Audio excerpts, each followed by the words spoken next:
ब्रह्म ज्ञान कैसे होता है? ब्रह्म ज्ञान के लिए क्या क्या शर्तें हैं, इस पर सुनेंगे रामकृष्ण परमहंस की अमृतवाणी से।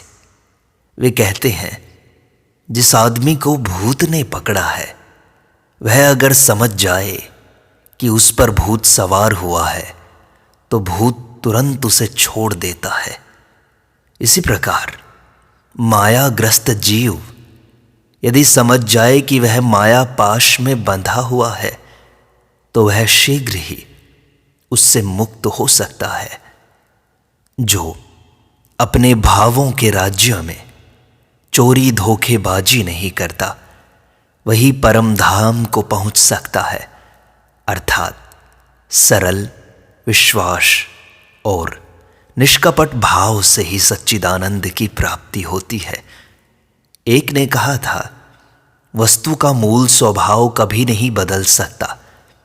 इस पर दूसरे ने उत्तर दिया था, जब कोयले में आग प्रवेश कर जाती है तब उसका स्वभाव सिद्ध कालापन भी दूर हो जाता है। इसी तरह मन जब ज्ञान की अग्नि में जल जाता है तो उसका मूल बंधन कारक स्वभाव नष्ट हो जाता है। मन ही सब कुछ है। मनुष्य मन से ही आबद्ध है और मन से ही मुक्त है। मन मानो धोबी के यहां से धुलकर आया हुआ सफेद वस्त्र है। उस पर जो रंग चाहे चढ़ा लो वही चढ़ जाएगा। देखो ना, अगर कुछ अंग्रेजी सीख लो तो बात करते समय मुंह में अंग्रेजी शब्द अपने आप आने लगते हैं। संस्कृत पढ़कर पंडित श्लोक बोलने लगते हैं। मन को यदि कुसंगति में रखो तो वैसी ही बातचीत, वैसी ही विचारधारा हो जाएगी। यदि भक्तों की संगति में रखो तो ईश्वरीय प्रसंग, ईश्वर चिंतन, यही सब होते हैं। मन ही सब कुछ है। एक और स्त्री है, एक और संतान। मनुष्य दोनों ही को प्यार दुलार करता है, पर स्त्री को एक प्रकार से, संतान को दूसरे प्रकार से, किंतु मन एक ही है। मन में ही बंधन है और मन में ही मुक्ति।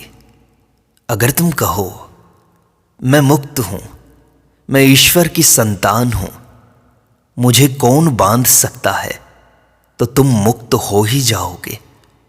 जिस आदमी को सांप ने काटा है वह अगर पूरे विश्वास और दृढ़ता के साथ कहे कि मुझ पर विष नहीं चढ़ा, विष नहीं चढ़ा, तो अवश्य ही उस पर विष का परिणाम नहीं होता। एक व्यक्ति पूछता है कि मैं मुक्त कब होऊंगा? तब श्री रामकृष्ण कहते हैं, जब मैं नहीं रहेगा, अहंकार नहीं रहेगा। मैं, मेरा अज्ञान है, तू, तेरा, यह ज्ञान है।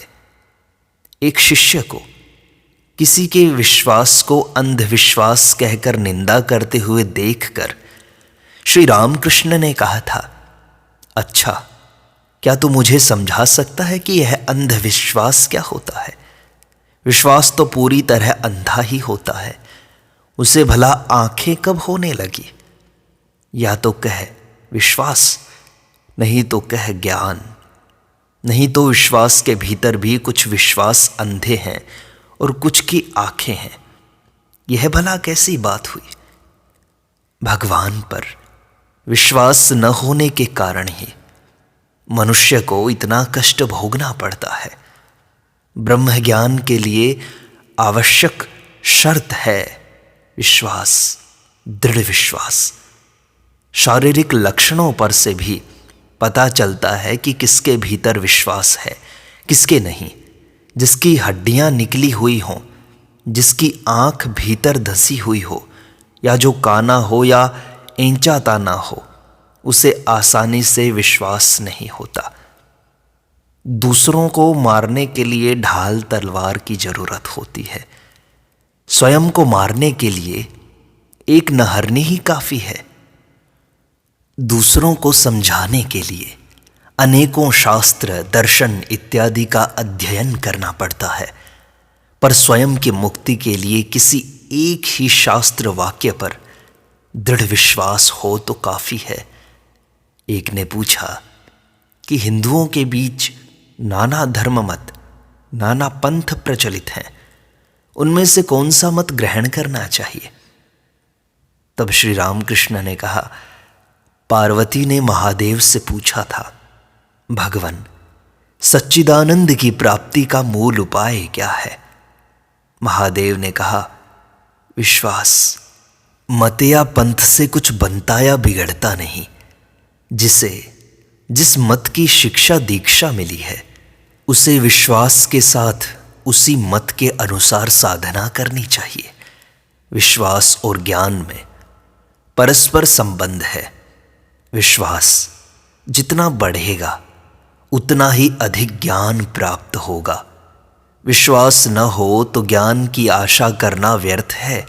जो गाय चुन चुन कर खाती है वह दूध कम देती है, और जो गाय घास, पत्ती, कड़वी, चोकर, भूसा जो मिले वही फटाफट खा लेती है, वह अच्छा दूध देती है। उसके दूध की धार नहीं टूटती। जिसमें विश्वास है उसमें सब है। विश्वास नहीं तो कुछ भी नहीं। ब्रह्म ज्ञान विश्वास के द्वारा ही पैदा होता है। अगर तुम्हें ईश्वर लाभ करने की इच्छा हो तो दृढ़ विश्वास के साथ उनका नाम लेते जाओ और सत असत का विवेक किया करो। बालक की तरह सरल विश्वास हुए बिना ईश्वर नहीं मिलते। माँ ने कह दिया कि वह तेरा भैया है, बस उसको 16 आना विश्वास हो गया कि वह मेरा भैया है। माँ ने कह दिया कि कमरे में हवा रहता है, बालक ने पूरा पूरा विश्वास कर लिया कि कमरे में कुछ रहता तो है। इस तरह बालक के जैसा विश्वास देखने पर भगवान को दया आती है। सांसारिक विषय बुद्धि के द्वारा वे मिलते नहीं। ब्रह्म ज्ञान के लिए आवश्यक शर्त है विवेक। इस पर विचार किया करो कि कामिनी और कांचन अनित्य हैं, एकमात्र ईश्वर ही नित्य है। रुपए से क्या मिलता है? दाल, रोटी, कपड़े और रहने के लिए जगह, बस इतना ही और कुछ नहीं। रुपए से निश्चित ही ईश्वर नहीं मिलते। रुपया हरगिज जीवन का उद्देश्य नहीं हो सकता। इसी को विवेक विचार कहते हैं। रुपए में क्या रखा है, सुंदर स्त्री की देह में भी क्या है, विचार करके देखो।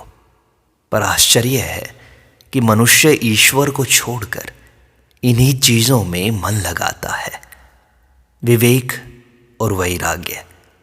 विवेक अर्थात सत असत का विचार, और वैराग्य अर्थात संसार की वस्तुओं के प्रति विरक्ति, उदासीनता।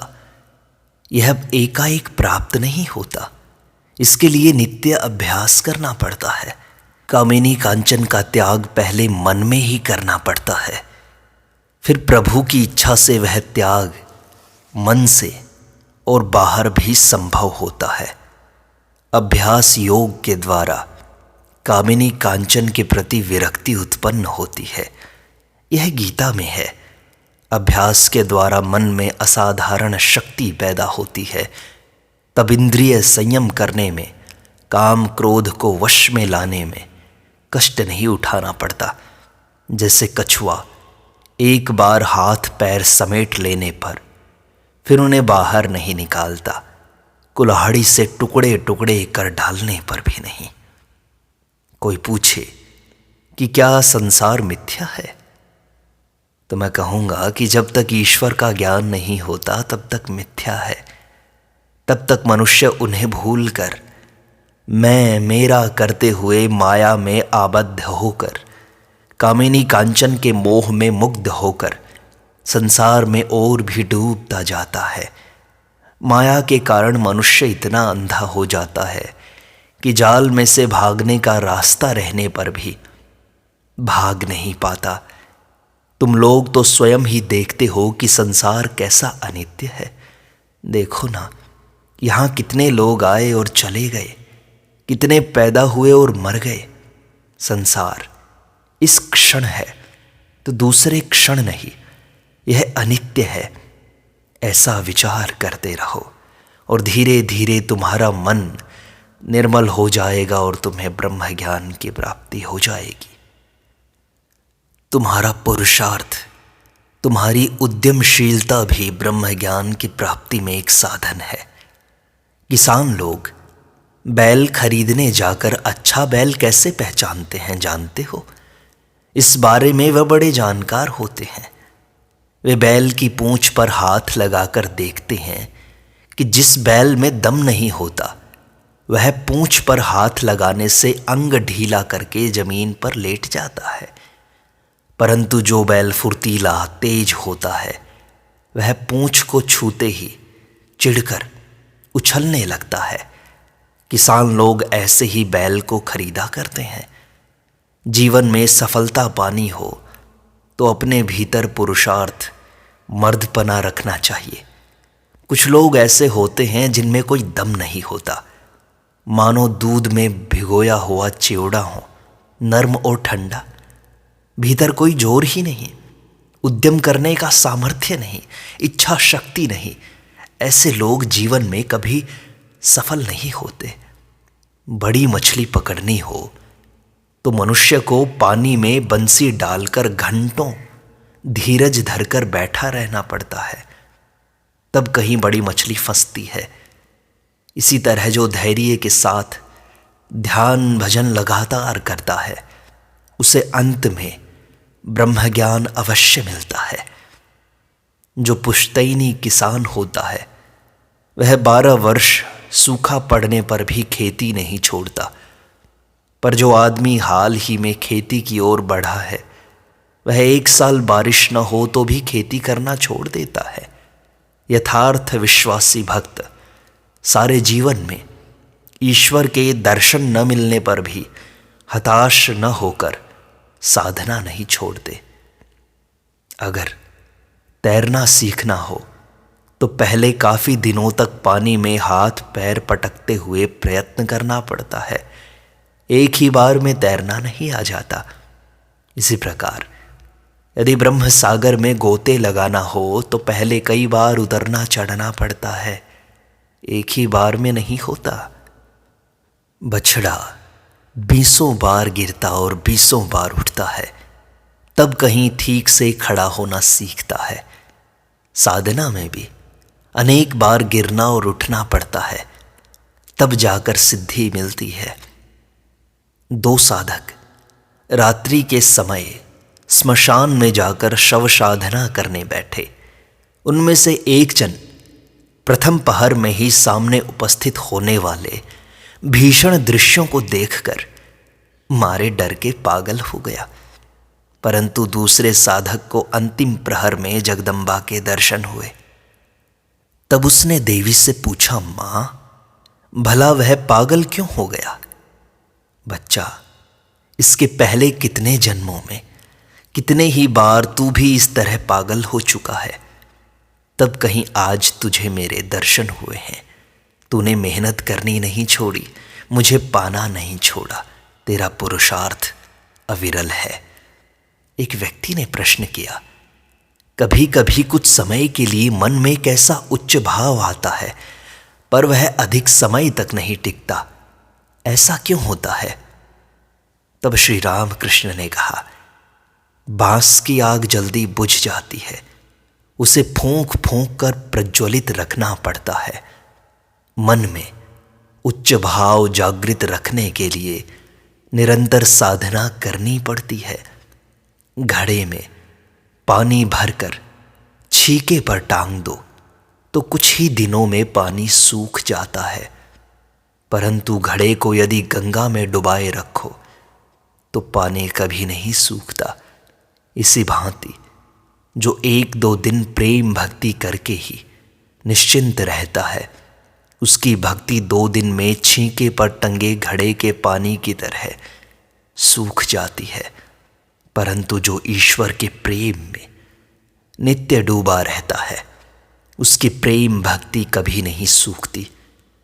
जब तक नीचे आग है तभी तक दूध उफन कर ऊपर को उठता है। आग को हटा लेने पर वह फिर ज्यों का त्यों हो जाता है। साधना की अवस्था में भी जब तक साधना की अग्नि जलती रहती है तभी तक मन ऊर्ध्वगामी रहता है। मनुष्य के भीतर भगवत भाव कब तक बना रहता है? लोहा जब तक आग में रहता है तभी तक लाल रहता है। आग के बाहर निकलते ही फिर वह काला हो जाता है। इसी तरह मनुष्य जब तक भगवान के साथ युक्त रहता है तभी तक उसमें भगवत भाव बना रहता है। मन मानो घुंघराले बाल की तरह होता है। घुंघराले बाल को जब तक खींचकर रखो तब तक वह सीधा रहता है, छोड़ देते ही फिर वह सिकुड़ जाता है। इसी भांति मन को भी जब तक जबरदस्ती खींचकर वश में रखा जाता है तभी तक वह ठीक रहता है, ढीला छोड़ते ही गड़बड़ करने लगता है। तोतापुरी महाराज कहा करते, लोटे को यदि रोज न मांजा जाए तो काला पड़ जाता है, यदि नित्य ध्यान न किया जाए तो चित्त अशुद्ध हो जाता है।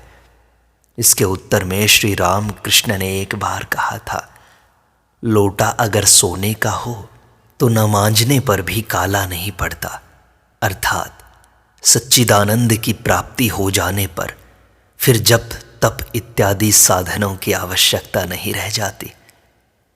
छिछले तालाब का पानी पीना हो तो उसे न खलबलाकर ऊपर से धीरे धीरे पीना चाहिए। ज़्यादा खलबलाने से नीचे का कीचड़ ऊपर आकर सारा पानी गंदला हो जाता है। यदि तुम सच्चिदानंद का लाभ करना चाहते हो तो गुरु के उपदेश पर विश्वास रखकर धीरज के साथ साधना करते चलो। वृथा शास्त्र विचार या तर्क वितर्क में मत पड़ो, नहीं तो तुम्हारी क्षुद्र बुद्धि गड़बड़ा जाएगी। कर्म चाहिए तभी ईश्वर दर्शन होते हैं। एक दिन मैंने भाव अवस्था में हालदार पुकुर देखा एक नीची जाति का आदमी काई हटाकर पानी भर रहा है और बीच बीच में एक एक बार हाथ में लेकर देख रहा है, मानो उसने यह दिखाया कि काई हटाए बिना पानी नहीं दिखाई देता। कर्म किए बिना भक्ति नहीं होती, ईश्वर दर्शन नहीं होते। ध्यान जप यही कर्म है, उनका नाम गुण कीर्तन भी कर्म है, और दान यज्ञ ये सब भी कर्म ही है। ये सब ही चाहिए ब्रह्म ज्ञान की प्राप्ति के लिए। दृढ़ भक्ति, दृढ़ विश्वास, दृढ़ आत्म संयम यही ब्रह्म ज्ञान की प्राप्ति के साधन हैं। इनमें निरंतर लगे रहो।